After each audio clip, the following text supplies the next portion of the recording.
Welcome to ஃப்ளேமான் channel. இன்றைக்கி நம்ம சேனலில் சிம்பிளான நண்டு குழம்பு எப்படி செய்யலாம் பார்க்கலாம். அதுக்கு ஒரு அரை கிலோ விட கொஞ்சம் கம்மியாக நண்டு எடுத்திருக்கேன். 150 கிராம் சின்ன வெங்காயம், ஒரு பெரிய தக்காளி, ஒரு 2 பச்சை மிளகா, கொஞ்சம் கறிவேப்பிலை, ஒரு 1/4 ஸ்பூன் வெந்தயம், 1 ஸ்பூன் சோம்பு, அப்புறம் ஒரு சின்ன நெல்லிக்காய் சைஸ் புளியை ஊற வச்சுருக்கேன்.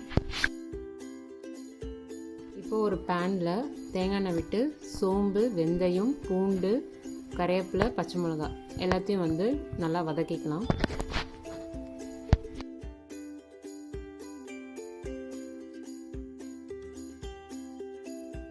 இப்போ பூண்டு, பச்சை மிளகாய், வெந்தயம்லாம் நல்லா பொரிஞ்சு வந்ததும் வெங்காயத்தை ஆட் பண்ணிக்கலாம். இப்போ வெங்காயம்லாம் நல்லா வதங்கிடுச்சு. இப்போ கட் பண்ணி வச்சுட்டு தக்காளி ஆட் பண்ணிக்கலாம். தக்காளி ஆட் பண்ண உடனே இந்த கிரேவிக்கு தேவையான சால்ட் ஆட் பண்ணிக்கலாம். இப்போ நம்ம க்ளீன் பண்ணி வச்சுக்கிற நண்டை ஆட் பண்ணிக்கலாம். கிரேவிக்கு தேவையான மசாலா ஆட் பண்ணிக்கலாம். 1/2 ஸ்பூன் சோம்பு, 1 ஸ்பூன் மிளகு, 5-6 சின்ன வெங்காயம், ஒரு 1/4 ஸ்பூன் மஞ்சத்தூள், ஒரு 2.5 ஸ்பூன் குழம்பு மிளகாத்தூள் எல்லாத்தையும் நல்லா மையாக அரைச்சி எடுத்துகிட்டு வந்துக்கலாம்.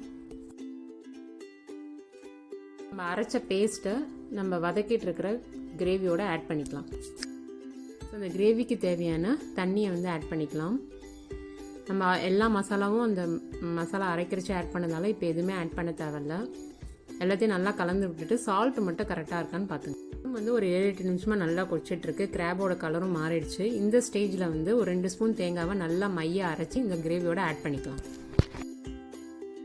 தேங்காய் அரைச்ச அப்புறம் ஒரு 3-4 நிமிஷம் கொதிச்சா போதும்.